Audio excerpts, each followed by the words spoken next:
Сәлеметсіңдер ме балалар? Математика сабағын бастаймыз. Сабақтың тақырыбы ақиқат және жалған пікірлер.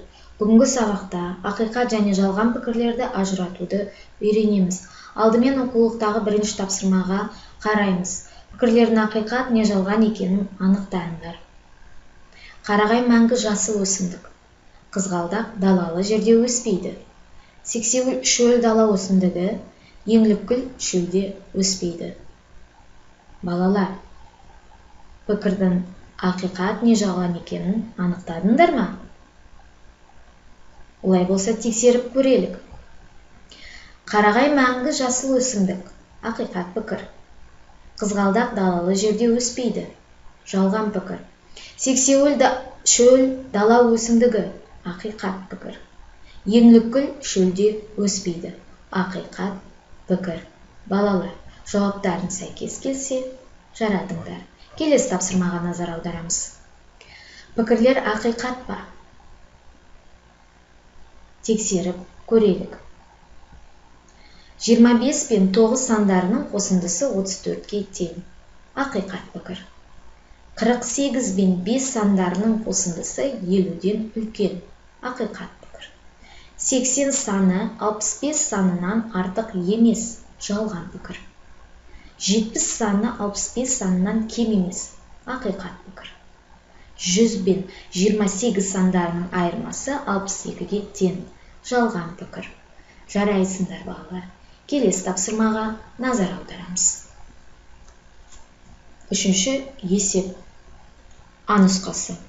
Ботаника бағына 24 бірінші сынып, олардың 18-і артық екінші сынып оқушылары келді. Ботаника бағына барлығы неше оқушы келді? Алдымен есептің шартын құрастырып алайық. Балалар, бірінші сынып 24, екінші сынып белгісіз, бірақ 18-ге артық.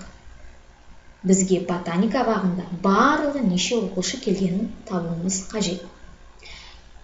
Ең алдымен біз екінші сынып қаншаға артық екенін білуіміз қажет. Сондықтан да біз бірінші сынып пен екінші сыныптың қосамыз. Яғни 24 пен 18-дің қосындысы 42-ге тең. Бізде екінші сынып оқушылары шықты. Алдымен бірінші сыныптың оқушыларының саны 24 болды. Екінші сыныптың оқушыларының саны 42 шықты. 24 пен 42 сандарының қосындысы 66-ға тең. Сонда жауабы барлығы 66 оқушы келді. Келесі тапсырма. А нұсқасына қарайық. Ботаника бағында топ серуен 1 сағат 30 минутқа созылды. Оның 30 минуты жетекшінің әңгімесіне, 25 минуты гүлзарларды көруге, ал қалған уақыт бақ ішін аралауға кетті. Ботаника бағын аралауға қанша уақыт кетті? Балалар, алдымен есептің шартын құрастырамыз. Ойланыңдар. Жетекшінің әңгімесіне 30 минут, гүлзарды көруге 25 минут, бақшын аралауға белгісіз уақыт кетті. Бірақ ботаника бағында топ серуенінің барлығына 1 сағат 30 минутқа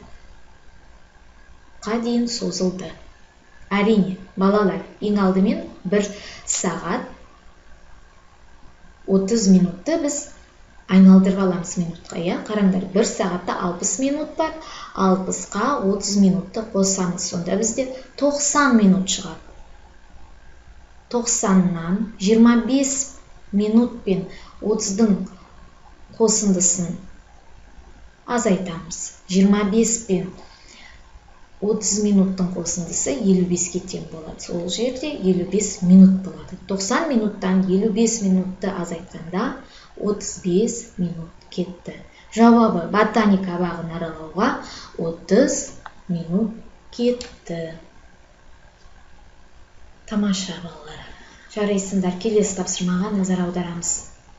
Саябақта 16 адам топ серуендеп жүрді. Содан соң 9 қыз және 12 ұл келді.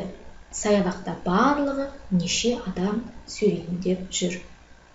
Есептің шарты бойынша серуендеп жүрген 16 адам, келді 9 қыз және 12 ұл.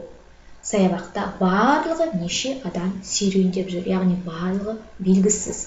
Шешуін табу үшін алдымен ұлдар мен қыздардың санын қосып аламыз. 9 бен 12-нің қосындысы 21-ге тең. Кейін серуендеп жүрген 16 адамды шыққан балалар санына қосамыз. 21 мен 16-ның қосындысы 37-ге тең болды. Балалар, сонда жауабы барлығы 37 адам серуендеп жүр. Неге есебіміз шықты. Келесі есепке назар аударамыз. Жоғарғы кесінді мен төменгі кесіндіден неше сантиметр ұзын? Төменгі кесінді жоғарғы кесіндіден неше сантиметр қысқа? Ең алдымен А нұсқасына қарайық. Жоғарғы кесінді 13 сантиметр, ал төменгі кесінді 6 сантиметр. Әрине, ол үшін біз не істейміз? Жоғарғы кесіндіден төменгі кесіндіні азайтамыз.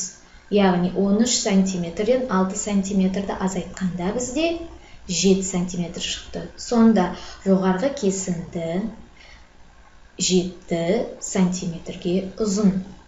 Не болмаса, төменгі кесінді жоғарғы кесіндіден 7 сантиметр қысқа деп айтуға болады.